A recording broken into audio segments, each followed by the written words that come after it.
love that song. Yes, sir. Because Brother Dale's right. You can't climb a mountain Yes, sir. when you're hanging on to whatever you're hanging on to. There's no way.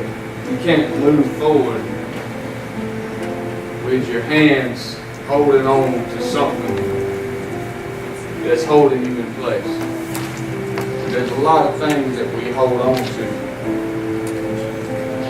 And why don't we hold on to those things? Maybe it's because maybe some things we enjoy holding on to. Maybe some things we don't want to let go because we fear that we might fall. We fear we might fall off from wherever we're at on this mountain. That if we let go, we might not have the strength to go forward. And we've all been there. Amen. Because we don't know what the future holds, so it's scary. You know, I used to think my future, I don't know what I'm going to do in my future. I know what I'm doing right here. I'm just holding on to this rock. I'm okay right here. I'm comfortable. You know, I got a good stance. My feet is in a good place right here, and I've got a good grip. I think I can stay here for a while. See, in that, you can't go up any higher until you let go of that rock. And see, we're creatures. We are made to want more.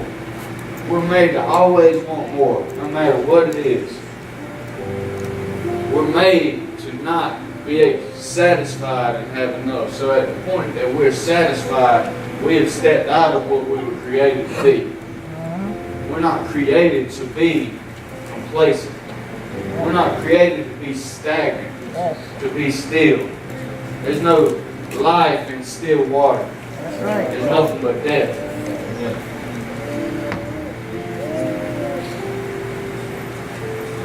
I don't know, maybe that's got something to do with what we're going to talk about today. I don't know, maybe not, but we'll see.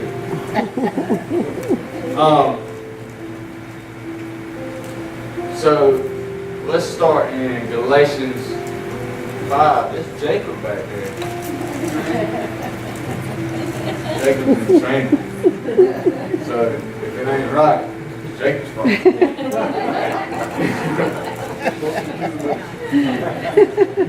So, Galatians 5:1. And we're just going to start reading. And we'll see what happens. So, stand fast, therefore, in liberty, wherewith Christ hath made us free, and be not entangled again with the yoke of bondage. So this is Paul speaking to the church of, I guess, Galatians. The Galatians, he's speaking to the Galatians, and he wrote this long letter. And so he's writing to them, addressing them. Okay, what's he addressing? He's addressing problems that they are having within their church. So Paul was looked at as a teacher. He was someone that gave instructions. And so, because he was one of the disciples, what is a disciple? Well, he's not only a follower of Christ, but he's like Christ. Because he tried to take everything from Jesus he could so that he could pass it to others. So in this letter, he's saying, be not entangled again with the yoke of bondage. So they were already entangled within this yoke.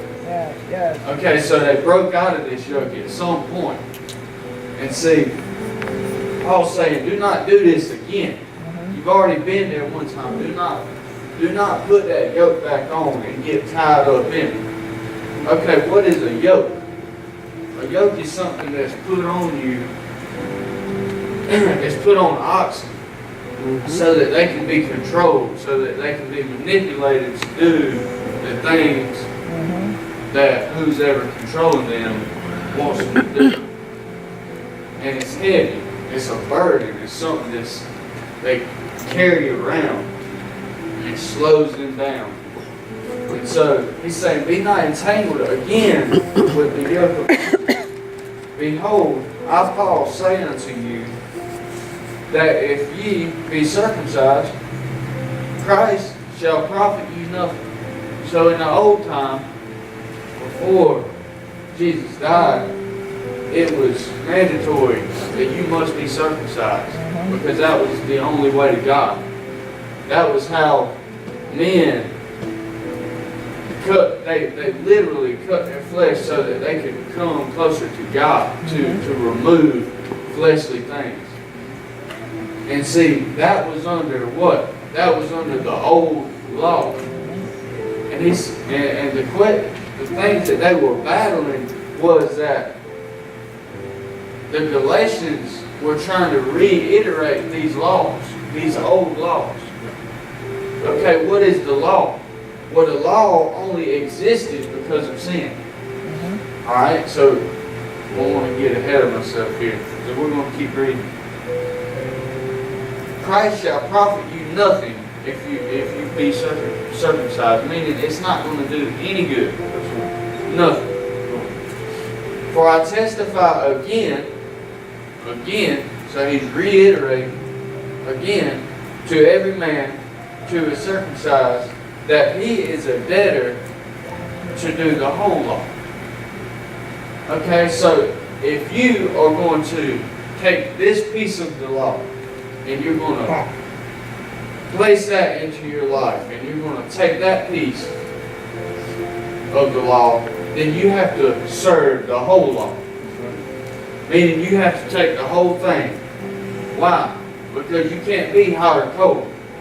You can only be lukewarm. I mean, if you're lukewarm, you're going to be spewed out of his mouth. You have to be hot or cold. That's right. Okay, so he's saying you either go over here and you take all of it, or you take none of it. Christ is become of no effect unto you, whosoever of you are justified by the law, you are fallen from grace. So, we talked about justified last week. We talked about being justified. So, in Romans 5:1 and 2, it says, therefore,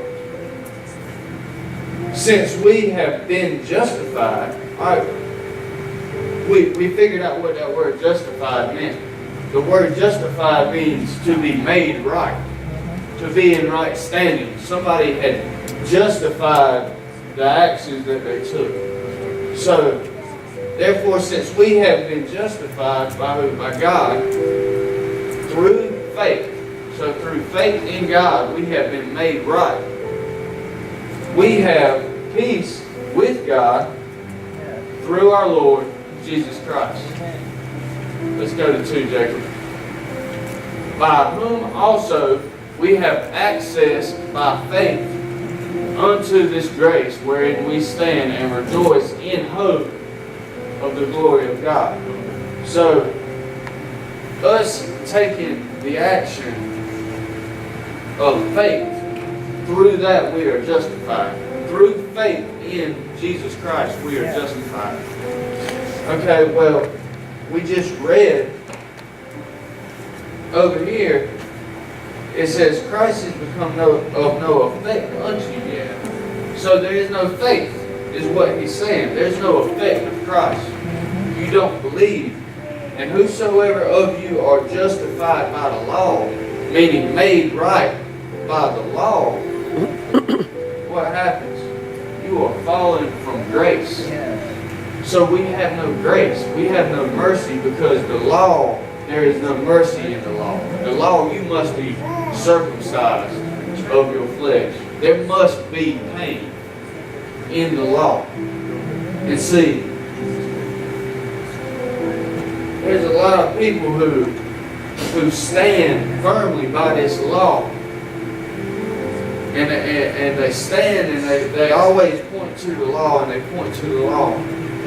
Well, because they are justified by the law, they're falling from grace. They have no mercy within themselves. They have no grace within themselves because they stand beside the law and point to the law. But we know, let me just stop. We're just going to keep reading. I'm sorry, I don't want to get ahead of myself. And this stuff is good. Number 5. For we, through the Spirit, wait for the hope of righteousness by faith. Same thing that was being taught about in Romans. So we wait for the hope of righteousness. Wait, we anticipate. We're anticipating righteousness instead of anticipating what comes from the law, which is ultimately death. And so, because we're anticipating righteousness, we're anticipating the life that God created for us. We're searching, we're waiting to see, because we know it's coming. Because why? Because we have faith within, not the law, but within Jesus Christ. Because we know who Jesus Christ is and we have faith who He is, we are anticipating His righteousness to overcome our life. For in Jesus, neither circumcision availeth anything. It does nothing. Jesus, when you're living within His law, circumcision does nothing. Nor uncircumcision, but faith which worketh by love. Okay, so now we're not so concerned about whether or not we should be circumcised or not. All we're concerned about is that faith that we have gained while anticipating the righteousness that we know is coming. And we're going to activate all of that by love. Because love is what? God is love. So when we start to build our lives and start to apply love in every situation of every life and in every aspect of our life and we took love within every corner of our being, all of a sudden we're tucking God within inside of us. And what we have is no longer the law. There's no more room for the law. Why? Because the law has been fulfilled. So we have to apply that very aspect that which the law was fulfilled by Jesus Christ, that we have to fulfill the law within inside of us and tuck it with love so that it pushes the law out and it fulfills the very thing that we are. Because before, there was no salvation. Before within us, there was no hope for righteousness. There was no hope. And without hope, what are we? We're stuck hanging on a rock. Because we don't know that within inside of us, that love of Jesus Christ is going to give us the next level. And then the next level, push us forward and push us up into being able to climb that mountain and to be able to see what's at the top waiting for us. Because we all have a mountain. And it's our mountain. And at the top of that mountain is life, not death. We're not working through this life to achieve death. No, the top of this mountain is life. And what? Life more abundant. You get off track up here, I'm telling you. But I was thinking about that circumcision that he was talking about. What was that? Yeah, we know it's the law. But how does that relate to today? How does that relate to where we're at right now?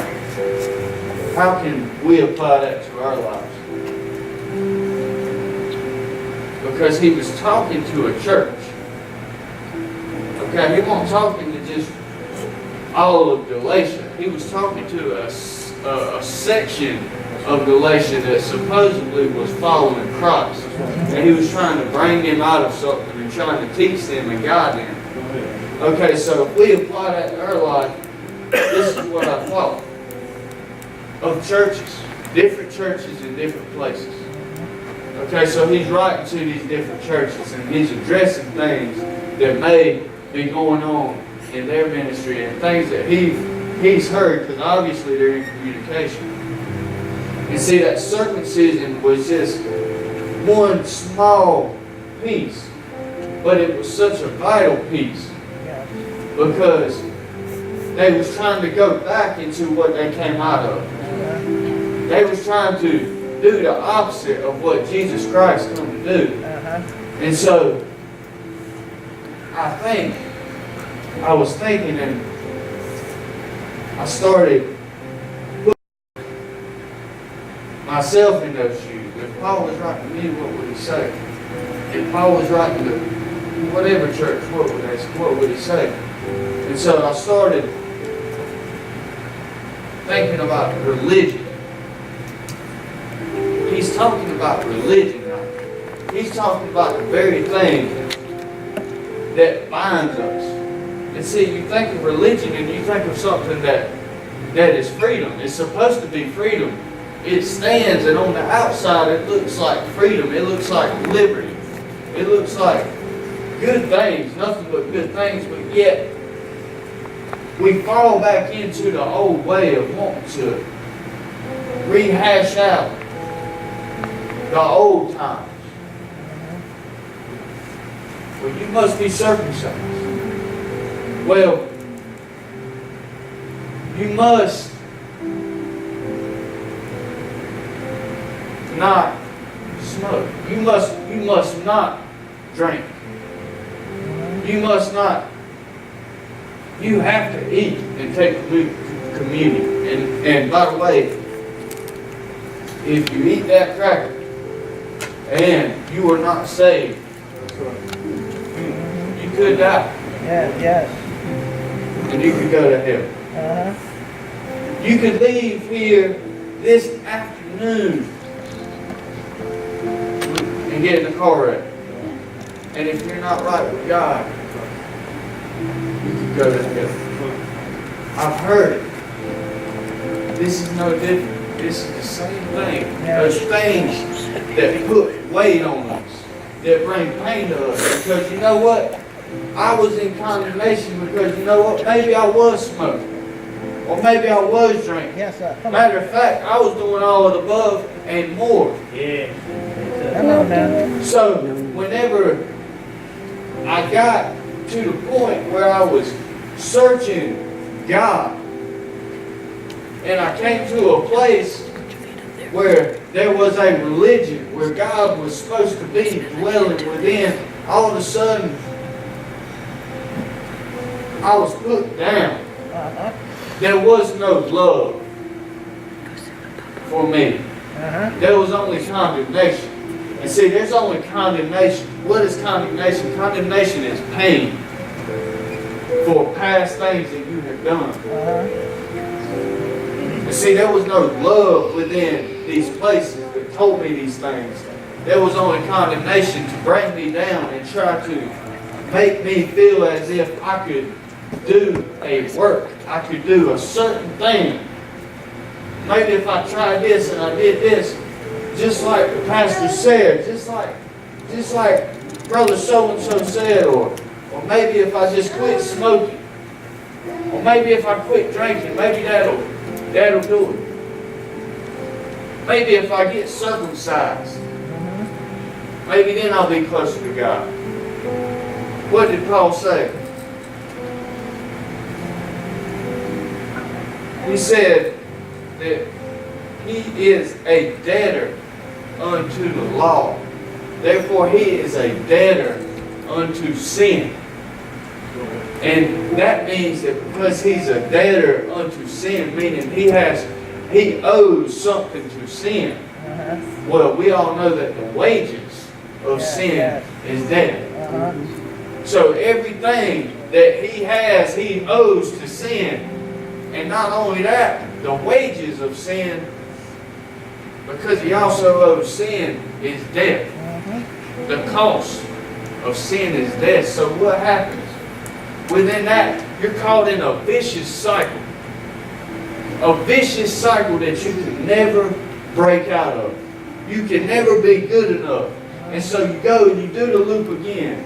I remember I could almost count the days down in my life throughout the year what was going to happen. Because all of a sudden, in springtime, I was just coming off of trying to get right. And then in the summer, I would slip back into sin. And then by the wintertime, I would find myself barren.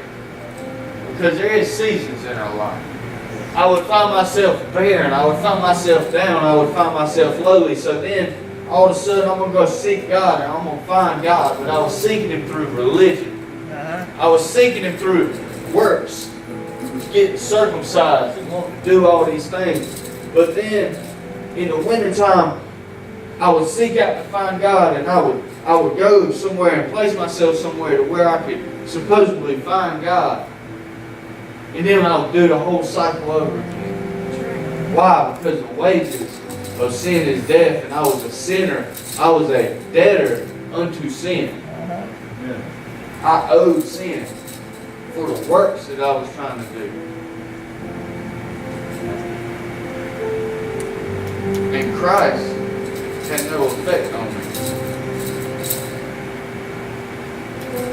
And it says, for we, in 5, through the Spirit, wait for the hope of righteousness. For Jesus, neither circumcision availeth anything, nor uncircumcision, but faith which worketh with love. And in 7 it said, you did run well. Who did hinder you that you should not obey the truth? These people knew what the truth was. And Paul said, who did hinder you? Meaning somebody came along and gave you a different idea. They put a different thought within your head that hindered you and made you trip and made you fall. So in this different idea that was given to you, all of a sudden, you're no longer following Christ, who is the hope of glory, the hope of righteousness. But we're debtors unto sin.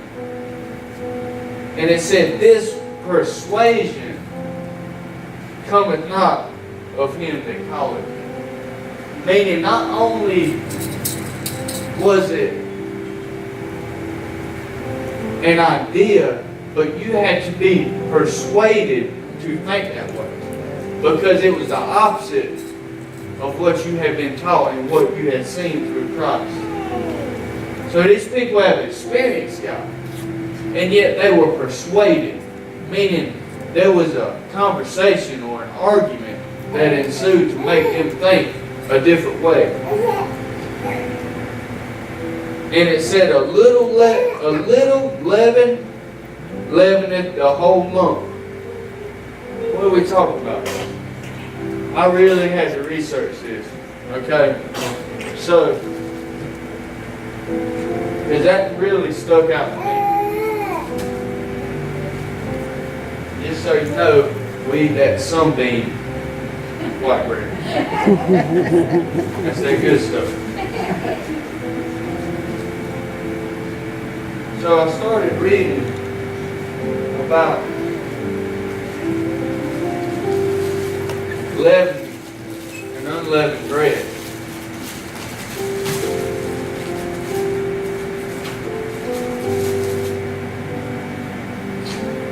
And what I found was, and all you cooks may know this, I didn't have a clue. I didn't know why there was flat bread and why there was fluffy bread. Okay. So all I knew is I liked it. But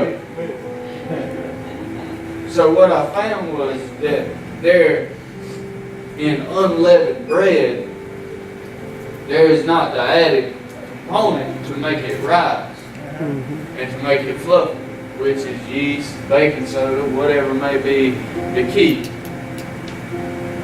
So in that I started thinking, why did he say that? A little leaven leaveneth the whole lump. So if you got a lump of bread, obviously at that point it's not bread. I would assume you would call it dough or what have you. But basically at that point, before you add anything to it, it's all natural substances.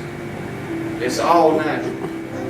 So everything in that bread before it is cooked is all natural. And when you add to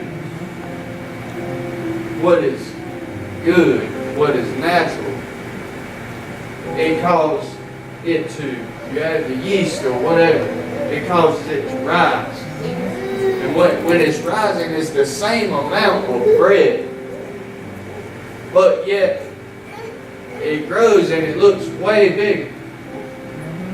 Okay, so here we have what we would consider unleavened bread. Okay? It's very dense. I want to take a bite right now, but that would be improper. So, but it's very dense. You know, it's pretty strong bread. Just so y'all know. Now, if y'all want to put a hand on this bread, you're more than welcome to after church. Just after everybody touches it, I wouldn't eat it. Just saying. But then we have the bread that's got to add the mixture to it. It's been added to. Okay, obviously, if this bread was leavened, it would rise like this. Okay? It was unleavened. So, I was looking at this bread, and I was sitting in my truck studying this bread. And I look at this bread, and there's like pores all within this bread. It's like little pores. And it's very weak. It's weak. I mean, there's not much to it. If some water hit this bread, it would just fall all to pieces. Okay, if you wanted to eat this bread with something else, if you wanted to sock bread like I love to do, but if you wanted to sock this bread in something, it would just fall. You'd have to eat it real fast because it would just fall all to pieces. But this bread wouldn't do that. I mean, you could dip this bread in about anything and it would, I mean, it's a good dipping bread. So, but where I realized, when I realized what he was talking about here, a little leaven it the whole lump.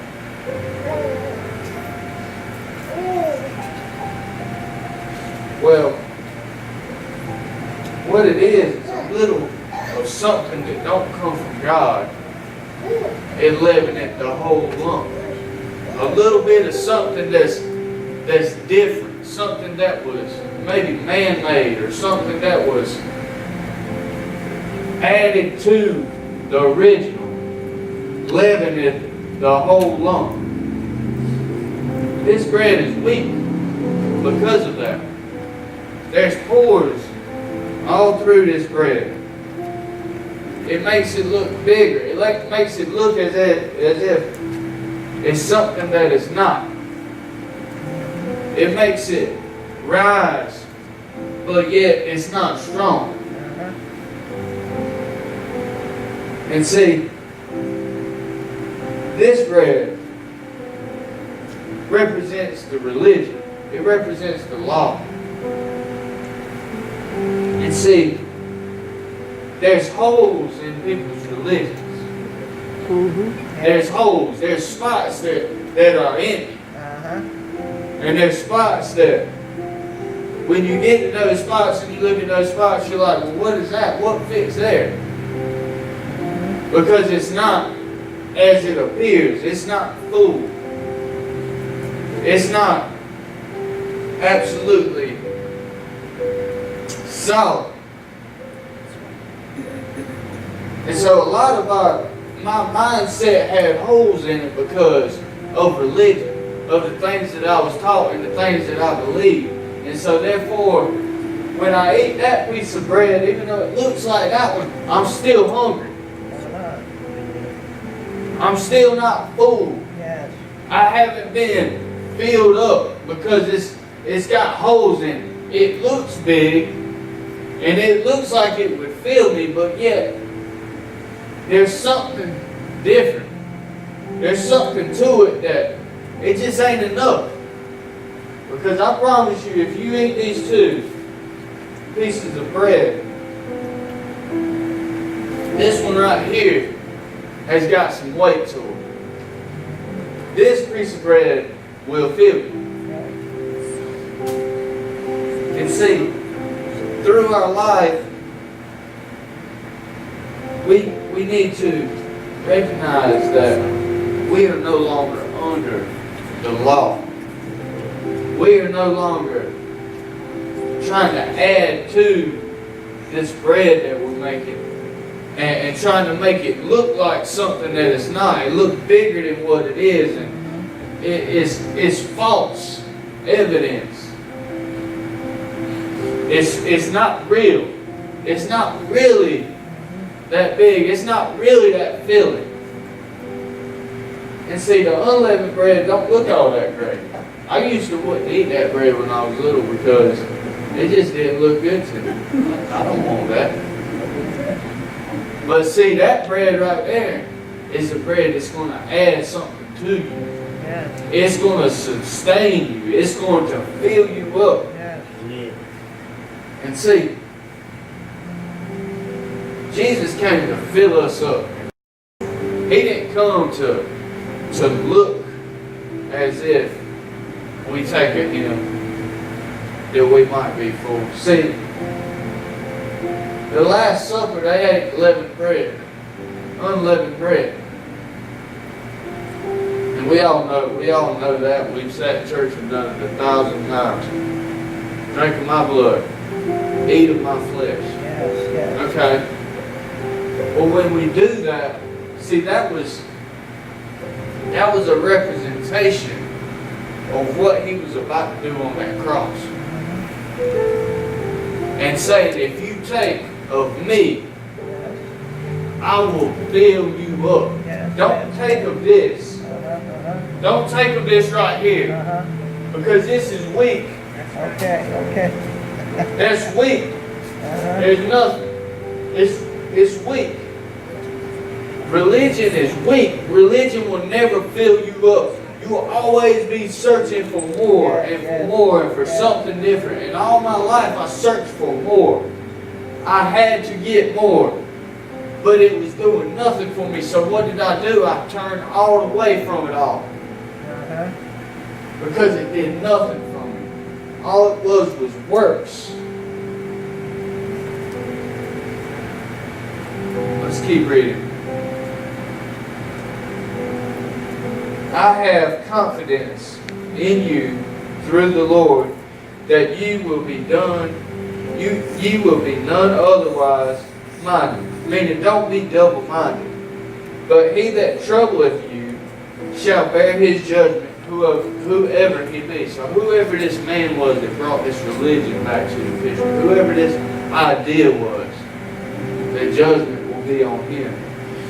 And our brethren, if I yet preach circumcision, why do I yet suffer persecution? Then is the offense of the cross ceased. Meaning, if I preach circumcision, why am I being persecuted right now? Because I'm doing what the law says. Then the cross don't matter anymore. Because as long as there's a law, Jesus, what He did on the cross and the law cannot coexist. other than the fact that he fulfilled the law. Meaning he absolutely just took over the whole law. He filled this bread with the holes in it. Yes. He made the law unleavened. And until we recognize what he did on that cross, that there should be no holes in our religion. There should be no questions asked as to what's right and what's wrong, what we should be doing and what we should not be doing. Whether we should stand up here and only preach for 15 minutes or 20 minutes, or if we should take a vote on whether or not to add a certain picture over here, or if we should do communion on Sunday, or if we shouldn't. All that stuff is the law. Because the only thing that matters is love. And through that love that we have hope for his righteousness. Yes, yes.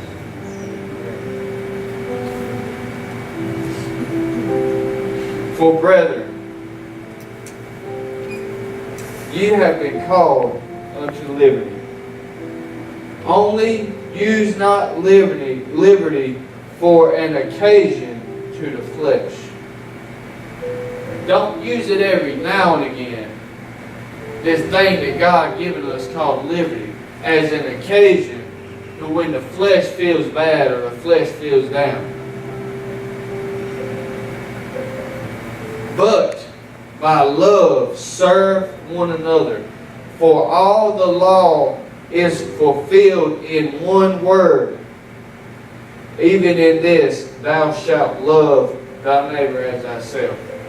The whole law was filled up with one word. What is that word? Love. What is love? God. Everything. Everything that those people were doing, that the Sadducees and the Pharisees were doing before Jesus died, the second he hung his head in the locks of his shoulders, from then on, the law was fulfilled with love. So nothing that they did ever mattered ever again. Ever. And so as long as we continue on practicing these things, and we keep our mind focused on the law instead of love, then what are we doing? Then everything he did on the cross is for nothing. As long as we're so focused on what Sister Sally wore to church today, and what the preacher's wearing, and oh, did you see what he did and she did? And well, I don't think it's right that we fly flags. Well, I don't think it's got. As long as we're focused on those things, as long as we're focused on what makes us feel good, then everything he did on the cross is nothing, because there's no love in any of those things. There's no love in the law. There's no law in the love. So, thou shalt love thy neighbor as thyself. But if you bite and devour one another, take heed that ye be not consumed one of another. This I say then, walk in the Spirit, and ye shall not fulfill the lust of the flesh. Walk in the Spirit. For the Spirit lusteth against, for the flesh lusteth against the Spirit, and the Spirit against the flesh. And these are contrary to one another, so that you cannot do the things that ye would. But if ye be led of the Spirit, you are not under the law.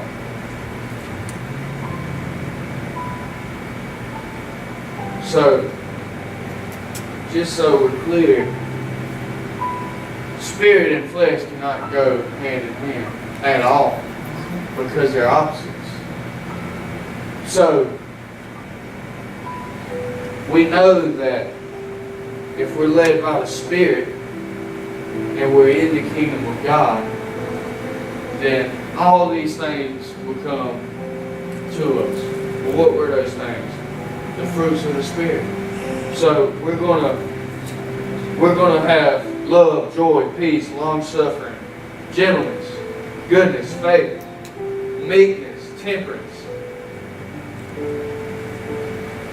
But on the other side of that, under the law, is what? Adultery, fornication, uncleanliness, lavishness, idolatry, witchcraft, hatred, wrath, strife, seduction, heresies, murders, drunkenness. And so those two cannot go hand in hand. So, within the Spirit, what do we have? We have life, and life more abundant. Within flesh, we have death. Under the law, we have death. But in God, we have life. And there's no life in death. So, these things that we're sitting here reading about, now if we apply that to our life, and we apply everything we just heard to our life, and which bread are we? Which one are we? Does what we say have holes in it? Or is it solid? Is it going to fill us up, the things that we have? Or are we hungry? And see, I have to look this way. I have to look this way. In your life, if you're not experiencing everything that is the fruit of the Spirit in every way, then you're under the law. And we know what is the final say of the law is death. So where are we? We need to challenge ourselves to be of that unleavened bread. So that when we give somebody something, that it fills them up. Because this life is not about me. It's not about you. It's about others. And as long as we have this, thou shalt love thy neighbor as thyself, as our only law. Because that's what fulfilled the law. When Jesus said that, it fulfilled the law. Love. So if we have love for our brothers as ourselves, then all of a sudden all these things will be added to us, which is life. For a long time, I carried this piece of loaf bread, white loaf bread. And that was me. I could say what people wanted to hear. I could give people something to eat, but it never was good enough. It never was fulfilling. It never got them through the day. And see, Jesus said that what I have is eternal. This what I have, once you eat of this, you will never thirst again. Once you drink of this, you will never thirst again. And the Holy Spirit has to come within us as our guide and navigate our lives into love. Because we have to hope. We have to have hope. And in the law there is no hope. So the hope that we have is what's going to bring us righteousness. Meaning what? Meaning as long as we are looking for righteousness to come our way, we know without a doubt that righteousness is going to come our way. Why? Because we've been adopted into the kingdom of God. We become children of the King. And we know that as a child of the King of God, that we are heirs to everything that He has for us. So in our hope, righteousness, everything that is within His kingdom falls onto our shoulders. It says, take my yoke, for my yoke is easy. You're always going to have a yoke. But you can have a heavy yoke, or you can have an easy yoke. And see, not only are you going to have a yoke, but you're going to have a taskmaster. You're going to have somebody who's controlling what you do. And see, it said, take my yoke, for it's easy. It said it's light. Why? Because Jesus is not going to be kicking you in the side, hitting you with a whip. That's what sin does. That's what the law does. It's something that drives you. You go, and it pushes you. Take my yoke, for it's easy. My burdens are light. It's a guide. The Holy Spirit is a guide, and it's going to gingerly walk us into our destiny. And see, in sin and under the law, we're always bucking. We're always bucking because we'll get to a point where we're tired of being yoked up. We're tired of being sick. We're tired of being polished. So what do? We buck and we get off track and we go the other way. And sin keeps driving us and pushing us and kicking us to go and go and go. We have to figure this out. We have to know who our hope is. We have to understand that the law has been fulfilled. Because the law is an empty vessel. There's nothing.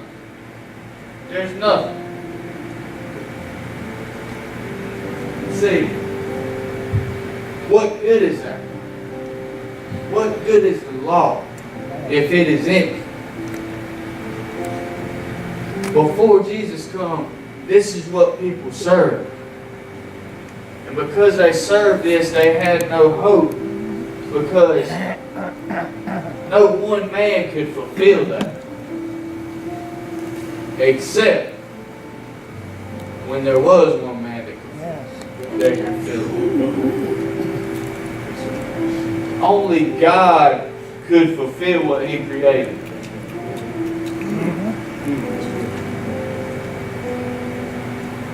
So, this empty vessel being the law, this thing that carried nothing. There was no substance in it. Went right along with that leavened bread. And so, what people had before Jesus was something that was never going to be good enough. It was never going to fill them up. We see that whenever Moses wandered through the wilderness and was being fed by the ravens. Manna from heaven. Yes. But it wasn't good enough. They complained why manna was falling from heaven. Why? Because they had holes in their religion. They had holes in the things that they were taught. Because the law had not yet been fulfilled. There was no substance that made that woman at the well never thirst again. And when that Spirit comes on us, and that Spirit fills us up,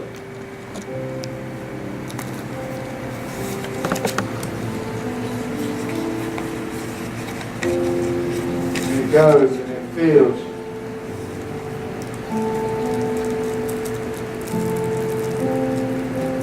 It fills us up.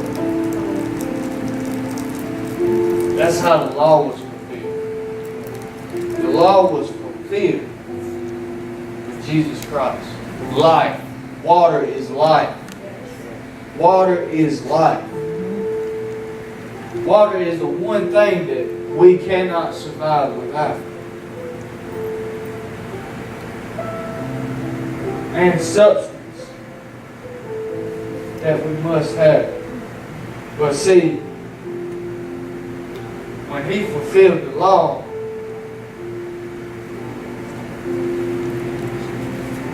He fulfilled religion. He fulfilled the thing. He gave substance to what these guys were talking about. No longer was a man just going to stand in the pulpit and read for hours. Just read and have no teachings. He could only read. But now there was an example given to us. There was something given to us that filled the holes of religion. That filled all the cracks that these guys were reading.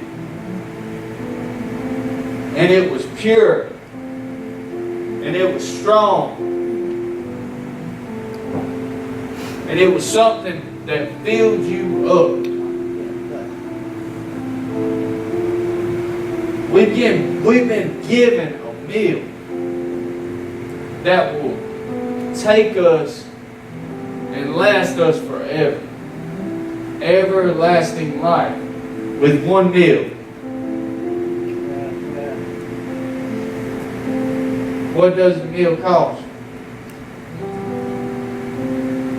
I hate to tell you, but it's not free. We've been told it's free. But it's not free because it's a conscious decision you have to make to die with Him on that cross. You have to die to the flesh on that cross as Jesus. We have to be crucified with Him and then dying to ourselves and partaking of this. We shall never hunger or thirst again because it's pure. That unleavened bread was everything that God created mashed up into a substance. It come from all the wheat was added, and then this part was added, and then this part was added, and it was all natural. It was what God created for us to sustain us on this earth, just like in the garden.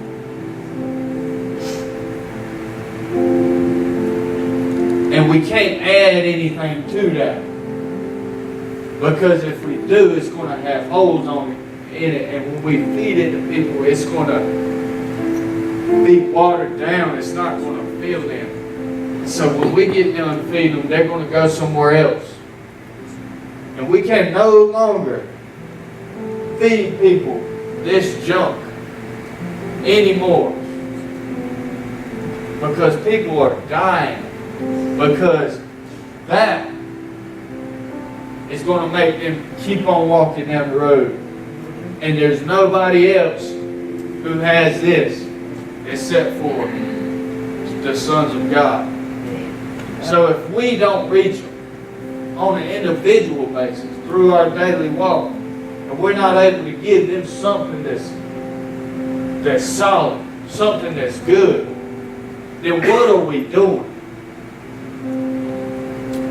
Because lives are being destroyed. The law destroys me. It destroyed me. Until I had hope. Until I got a taste of this. Until I recognized who I was created to be.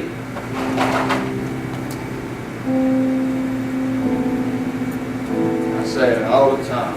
This life is beautiful. Absolutely beautiful. And if you're not experiencing that life, maybe you're eating the wrong bread. Because our lives should be full. Our lives should be overflowing with His goodness. Our lives should be overtaken daily We should be just taken daily with blessings that we can't even describe. They just come out of nowhere. We should not be down. We should not be lowly. We should not be losing. And if we're losing, then I would like to say maybe we're not eating the right meal. Maybe our meal that we're eating's got holes in it. So we'll try this for a little while, and then that'll fail. And then we'll go over here and try this, and that fails. Nope, I'm still hungry, so we chase life. But what are we chasing? We're chasing that idea that somebody came in and gave us that was not of God, that we have to be circumcised, that we have to be within this religion, we have to do these things. When there's only one thing that we have to do is love. The only thing we have to do is love. Yeah. There is nothing else to this life if we don't love. And if we don't have love, and if we don't give love, then we have no life. Because God is the giver of life. And not only is He the giver of life, but God is love. So if we can just start by love, then we'll start to find God. If we can just start by saying, you know what? You know, maybe I was wrong. Maybe all this stuff I'm trying to do doesn't matter. Because do I really have love? Because there's a lot of selfishness within inside of me. And there's no love in selfishness. So if I can get rid of myself and just start giving people some of me, and some of what God has given me to love, then all of a sudden that love is going to grow. Because what you give is what you want to get.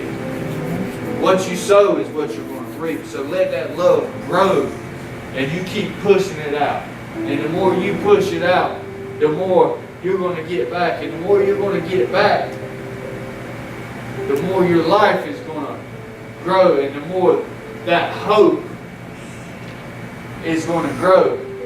Therefore, because that hope is growing, you're anticipating the righteousness of God to walk around the corner at any minute in your life. It's not one time that the righteousness of God that you're going to see it. But it's at any moment you're anticipating. I see the righteousness of God come into my life when I least expect it. But I knew it was going to be there. I knew, it's just a matter of time. It's just a matter of time. Because I knew what my God created for me. I knew that this walk that I'm trying to walk on is full of life. I knew that it's full of blessings. I knew it's full of righteousness. It's full of good things. And when I started applying that to my life, all of a sudden my life changed. Not only can I help myself now, where before I had no hope. I couldn't help myself, much less help anybody else. But now I can pass this to others.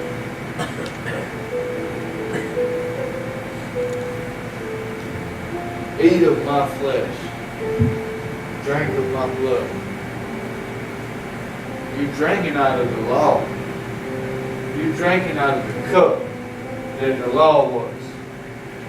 And it's filled the law. The very thing that held you down now is yours to control. It's yours now. Because we have power over sin. We have power over death.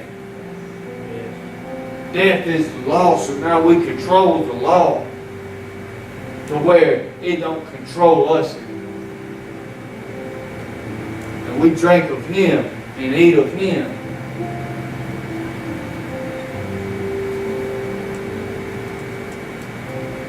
He said, in my house were many mansions. What are those mansions? We are those mansions. And this meal that we're looking at is sitting on the table when you walk in the front door. It's waiting for you daily. It's always there so that you can invite people in to partake of His goodness.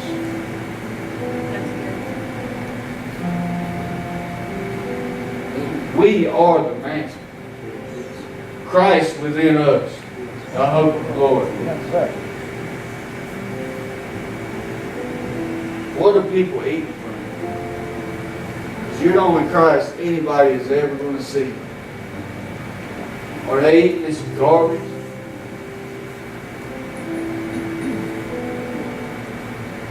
It's worthless. It's got holes all in it. Because they see the holes. They're like, I'm going to try it.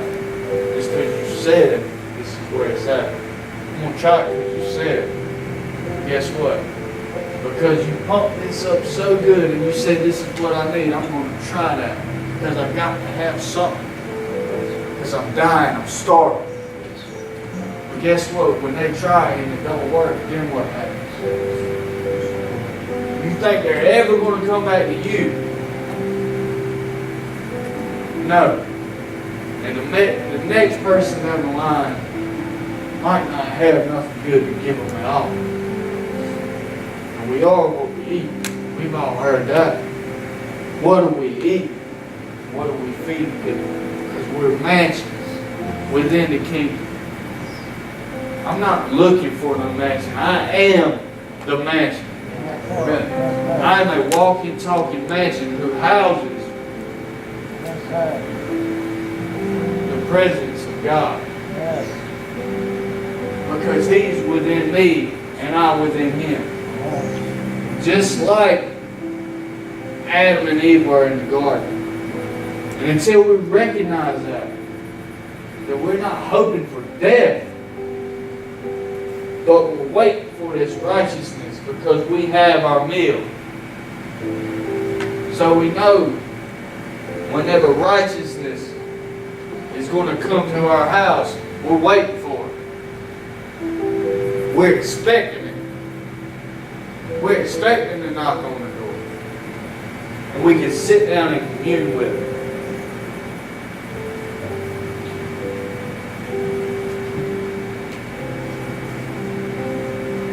We got to get this. I mean, we have to apply this to our lives. I'm saying we,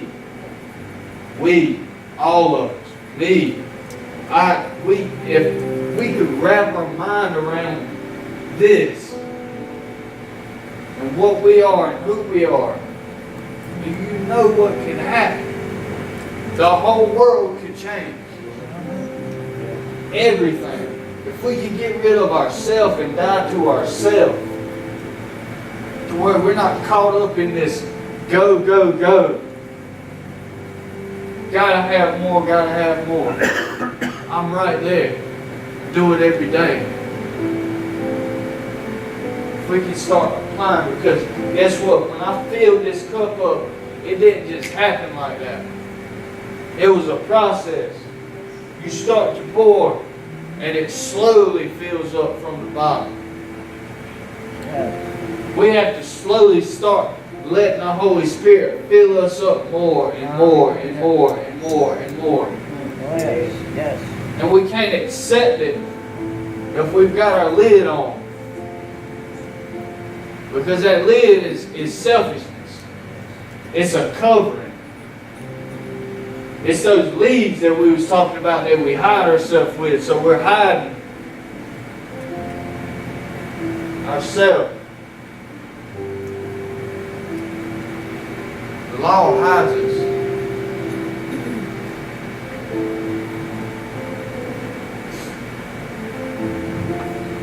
We have to be filled. We have to eat of Him. We have to drink of Him. We have to commune with Him.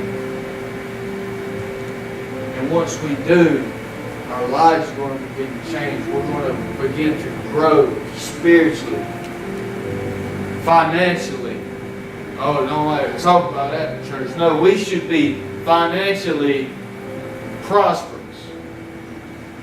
In every aspect of life, we should be prosperous. But we can't until we fulfill it.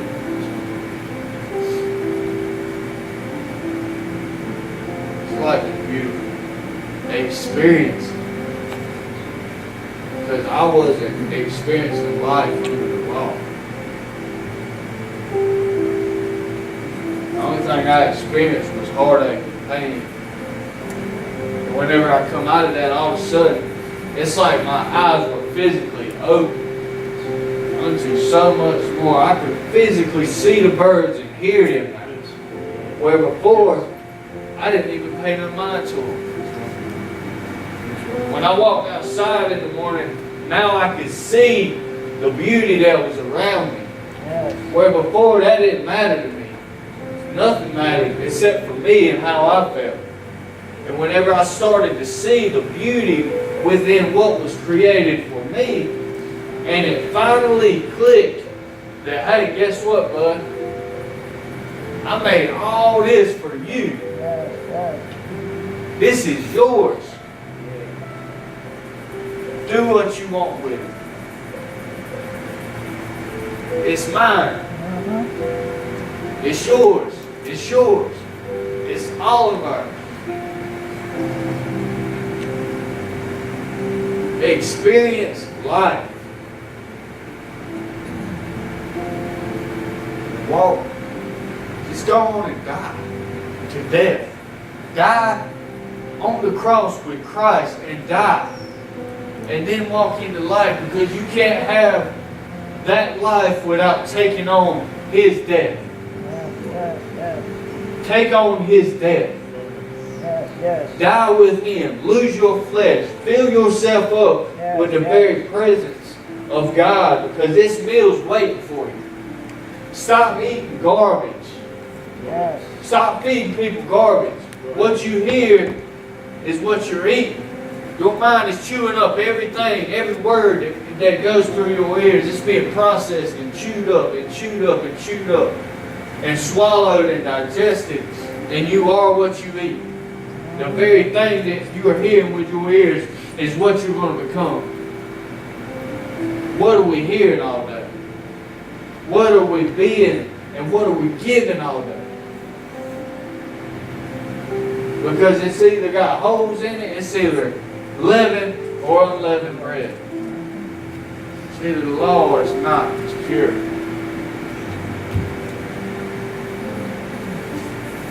Life is beautiful. Beautiful.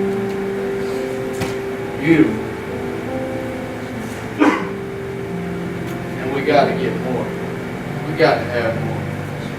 I mean, we have got to have more. Because this ain't it. What we have right now is not all. We got to take another step. Reach. Let go. Reach higher. Let go. Do it again. Reach higher. Let go. Do it again. Climb that mountain. Because at the top of that mountain is your destiny. At the top of that mountain is everlasting life. At the top of that mountain, because it's your mountain, it's exactly what God created for you. And when you get up there, you're going to be exactly where God created you to be. Therefore, you are going to be living in God. But you got to let go and keep climbing.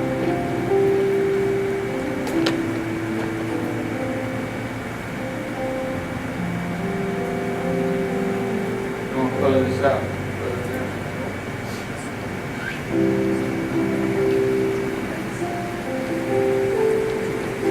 Lord, we thank you for this life, beautiful life that you've given us. Thank you that you gave us bread of life, bread of life, water of life. We can attain the top of the mountain, the destiny that you placed inside of us. Open us up, each one of us, to see that hope experience this life to the fullest in your love. Let this word, this message today become real, become realized in each one of our lives. We thank you. We love you for our relationship with you. We thank you for that in our relationships with each other. We love you. We thank you in Jesus' name. Amen.